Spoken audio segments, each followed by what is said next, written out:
ಕಂದ ಇದುವರೆಗೆ ಎಲ್ಲಿ ಹೋಗಿದ್ದೆ ಕಂದ? ಅಮ್ಮ ಆಟಾಡಲು ಹೋಗಿರೋದು ಕಂದ ನಿನ್ನ ಆಟ ಮುಂದೆ ದೂರ ಮಾಡದೆ ಅಮ್ಮ ಏನು ಕೇಳಿ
ಕಂದ, ಆ ವಿಚಾರವನ್ನು ಏನೆಂದು ಹೇಳಲಿ, ಹೇಳದೆ ಹೇಗಿರಲಿ, ಹೇಳಲು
ಕಾರಣಾಂತರದಿಂದ ನಾವು ನಿಮ್ಮ ತಂದೆಯವರು ಅಣ್ಣನೂ ಸೇರಿದೆವು ಕಂದ.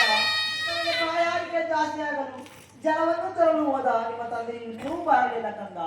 ನಮಗೆ ಆಸೆ ಪೂರ್ತಿಯಾಗಲು ಆ ತಾಳೆ ನಿಮ್ಮನ್ನು ಅಳೆದು ಆದರಿಸುವುದು ಯಾರಿಲ್ಲದೆ ಈ ಅರಣ್ಯದಲ್ಲಿ ಅಲೆದಾಡುತ್ತಿದ್ದರು ಕಂದ. ಆ ಸಮಯದಲ್ಲಿ ತಾಯಮ್ಮನವರು ಬಂದು ನಮ್ಮನ್ನು ಕಂದ.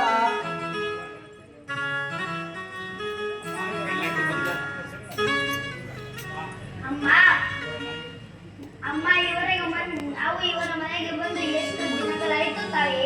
ಕಂದ, 45 ವರ್ಷಗಳಾಯ್ತು ಕಂದ. ಅಂದಿನಿಂದಲೂ ಅವರು ಕೊಟ್ಟಿರೋ ಅನ್ನಕ್ಕೂ ನಾ ಮಾಡಿರೋ ಕೆಲಸಕ್ಕೂ ಸಮ ಅನ್ನೋದು ತಾಯಿ. ಆದರೆ ಅಲ್ಲದೆ ಅವರು ಕೊಟ್ಟಿರುವ ಈ ವಸ್ತು ಆಭರಣಗಳು ನಮಗೆ ಅಲ್ಲವೇ ತಾಯಿ? ಅದಕ್ಕೆ ಏನು ಮಾಡಬೇಕು ಕಂದ? ನಮ್ಮ ತಾಯಿ ಮಕ್ಕಳನ್ನು ಎಲ್ಲಿ ಆದರೂ ಕರೆದುಕೊಂಡು ಹೋಗಿ ವಿಕ್ರಯಿಸಿ ಅವರ ಋಣವನ್ನು ತೀರಿಸಿಕೊಳ್ಳಬೇಕೆಂದು ತಾಯಿ. ಎಷ್ಟೇ ಆದರೂ ರಾಜನ ಮಗನಲ್ಲವೇ? ತಾಯಮ್ಮನ ವಿತ್ತಲೇ ಬರುತ್ತದೆ, ವಿಚಾರವನ್ನು ತಿಳಿಸೋಣ ಕಂದ. ಅಮ್ಮ, ನಮ್ಮ ದುಃಖಕ್ಕೆ ಆಯುರ್ವೇದ ತಾಯಿ. ಇದೇ ನಮ್ಮ ಹೆಂಗೆ ಹೇಳ್ತೀಯಾ? ನಮ್ಮನೆ ಮೊದಲೇ ಸುಡುಕ ಗೊತ್ತಾಗ್ಬಿಡ್ತಾನೆ. ಸರಿ ಮನೋಹರ, ಅಣ್ಣನವರು ಇತ್ತಲೇ ಬರುತ್ತಿರುವ ವಿಚಾರವನ್ನು ತಿಳಿಸೋಣ.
ಅಣ್ಣ, ನಾವು ನಿಮ್ಮ ಮನೆಗೆ ಬಂದು ಎಷ್ಟು ವರ್ಷಗಳಾಯ್ತು ಅಣ್ಣ.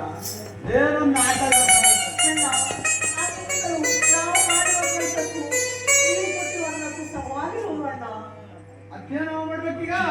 ಆದ್ದರಿಂದ ನಮ್ಮ ತಾಯಿ ಮಕ್ಕಳನ್ನು ಎಲ್ಲಿಯಾದರೂ ಕರೆದುಕೊಂಡು ಹೋಗಿ ವಿಕ್ರಯಿಸಿ ನಿಮ್ಮ ಋಣವನ್ನು ತೀರಿಸಿಕೊಳ್ಳಬೇಕೆಂದು ಇದು ಮುಗಿದು ಬೇಡಿಕೊಳ್ಳುವೆನು ಅಣ್ಣ. ನೀನು ಋಣ ಋಣ ಅಂದ್ಬಿಟ್ಟಲ್ಲವ.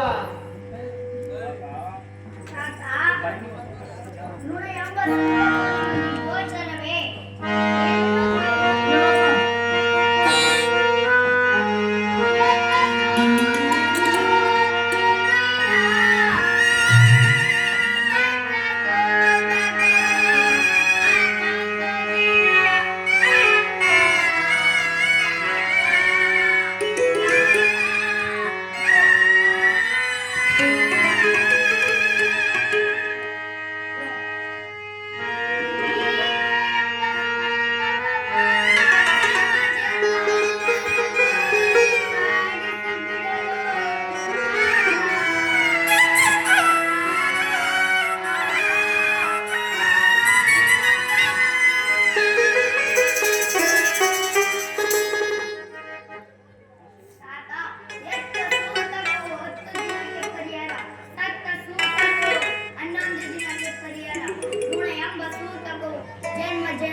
ಆದ್ದರಿಂದ ನಮ್ಮ ತಾಯಿ ಮಕ್ಕಳನ್ನು ಎಲ್ಲಿಯಾದರೂ ಕರೆದುಕೊಂಡು ಹೋಗಿ ವಿಕ್ರಯಿಸಿ ನಿಮ್ಮ ಋಣವನ್ನು ತೀರಿಸಿಕೊಳ್ಳಬೇಕು ಎಂದು ಬೇಡಿಕೊಳ್ಳುವೆನು ತಾತ. ಅಯ್ಯೋ ನನ್ ಕಂದ, ನಿನ್ಗೆ ನಾನು ತಲೆ ಉರುಳೆ ಮೂಗು ಗುಬುಳೆ ಎಲ್ಲ ಮಾಡ್ದಲ್ಲ. ಏನೇ ಮಾಡೋದು ನಿನಗೂ ಆಯ್ತಿಲ್ಲ. ನಾಕಾಡಾಗ್ಬಿಡೋ ನಿನಗೂ ಕುಂತಾ ಇಲ್ಲ. ಹೇಳಿ ಅಣ್ಣ, ನಾವು ಹೋಗುವ ಮಾರ್ಗದಲ್ಲಿ ಯಾವ ದೇವಾಲಯ ಇರುವುದು, ಅಲ್ಲಿಗೆ ಹೋಗಿ ಪರಮಾತ್ಮನ ದರ್ಶನವನ್ನು ಮಾಡಿ ಒಂದು ಪ್ರಯಾಣವನ್ನು ಮಾಡೋಣ. ಅಲ್ವಾ? 5-6 ವರ್ಷದಿಂದ ಮಾಡಿದ್ದೇವೆ. ಇವತ್ತೊಂದು ಕೇಳಿದ್ದೆ. ಹೇಳಿ ಮಾಡ.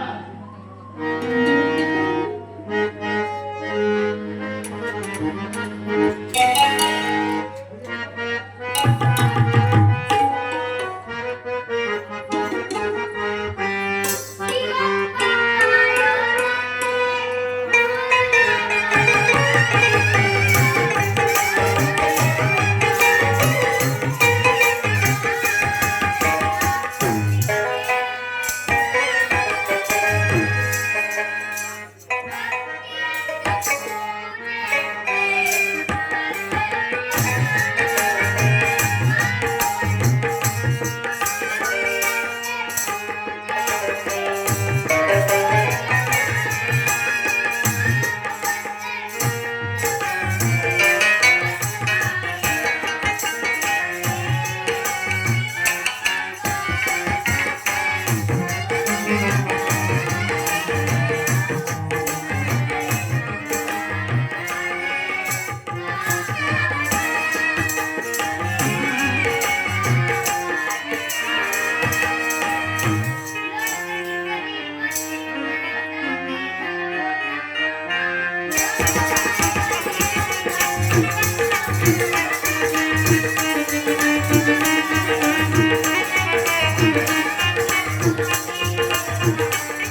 Thank